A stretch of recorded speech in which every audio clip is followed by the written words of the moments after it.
कायनात तमाम वसी आहे। सदिन खां इंसान हिन खे एक्सप्लोर करण जी कोशिश करे रहियो आहे, पर हू कुछ ही सैकड़ो एक्सप्लोर करे सघियो आहे। पूरी कायनात अञा भी इंसान लाइ राज़ आहे, जीअं तबाह थींदड़ वॾा सितारा, सुपर मैसिव ब्लैक होल्स ऐं मैसिव फोर्सिस। इन सभ जे बारे में असांखे शायद पोएं 100 साल में ही ख़बर पई आहे।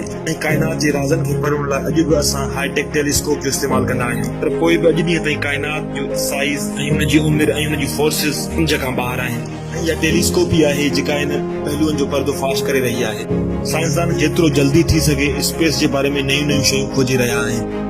अहिड़ी तरह वक़्त सिर दूरबीनी जो साइज़ ऐं उन जो कम बि बदिलजंदो रहियो आहे। इहो सिलसिलो शुरू थियो साल 1608 खां, जॾहिं जर्मन साइंटिस्ट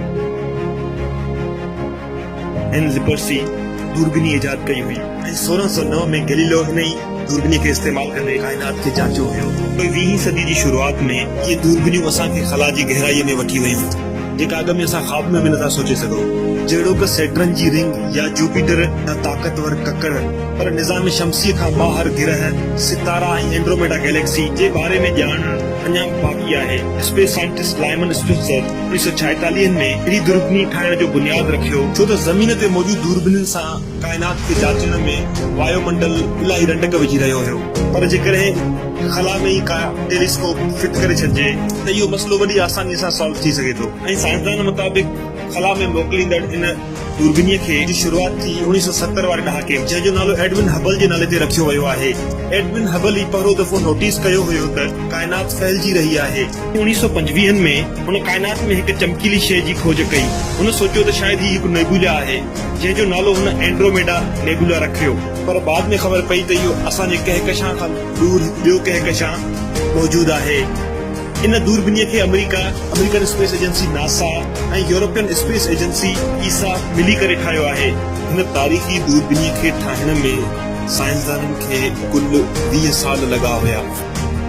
लॻभॻि 10,000 साइंसदान ॾींहुं राति महिनत करे, पर हिन खां वधीक नासा जी एस्ट्रोनॉमर नैन्सी ग्रेस रोमन जो, जंहिं ॻाल्हि करे हिन खे मदर ऑफ हबल बि चयो वेंदो आहे।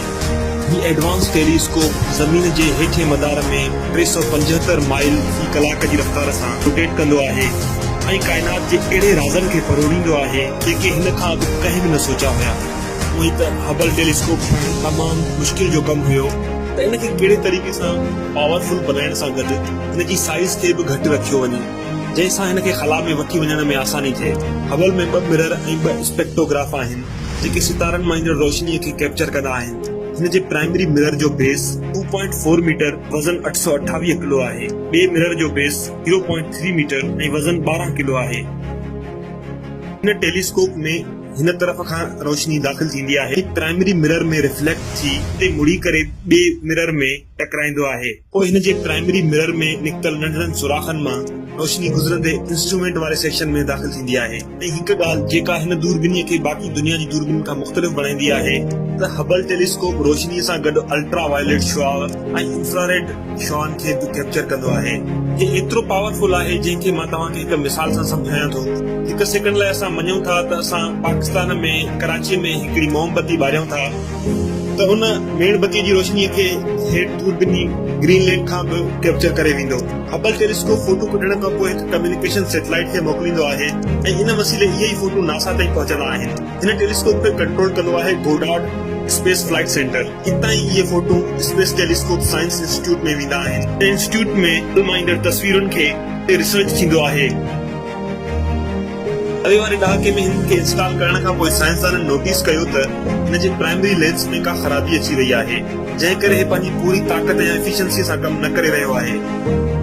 खां पोइ एस्ट्रोनॉट्स जी हिकु बहितरीन टीम 1993 में वर्ल्ड सर्विस मिशन ते वियो। जहिड़ी तरह का मशीन पुराणी थियण ते हुन ते सर्विसिंग करणु ज़रूरी थी वेंदी आहे, अहिड़ी तरह हिन दूरबीनीअ खे बि सर्विसिंग जी ज़रूरत हुई।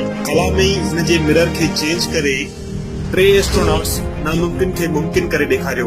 खां पोइ हबल अहिड़ियूं शयूं ॻोल्हे ॾेखारियूं जंहिंजो कंहिंखे बि अंदाज़ो न हो। हबल ॿिए कहकशां उन जे सितारनि ऐं गिरहनि खे जनम वठंदे ॾिठो आहे, जंहिंसां असांजे कहकशां जे जनम जे बारे में असांखे बहितर जानकारी मिली सघी।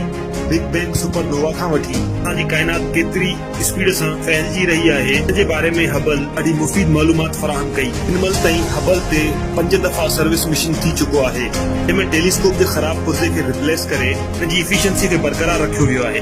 पर जहिड़ी तरह हर शइ जी हिकिड़ी एक्सपायरी डेट हूंदी आहे अहिड़ी तरह हबल टेलीस्कोप जो बि हिकिड़ो एक्सपायरी डेट अची चुको आहे ऐं हिन टेलीस्कोप जे रिप्लेसमेंट जे तौर ते नासा $1000 करोड़ ख़र्च करे हिकु नओं टेलीस्कोप लॉन्च करण वारो आहे। जो नालो आहे जेम्स वेब टेलीस्कोप। हिन खे ज़मीन खां 15 लख किलोमीटर परे हवा में छॾियो वेंदो। हिन टेलीस्कोप जी हिकिड़ी ख़ासियत हूंदी त इंफ्रारेड खे वधि खां वधि कैप्चर कंदो। जी लॉन्च डेट 31 मार्च 2020 ते तय कई वई आहे।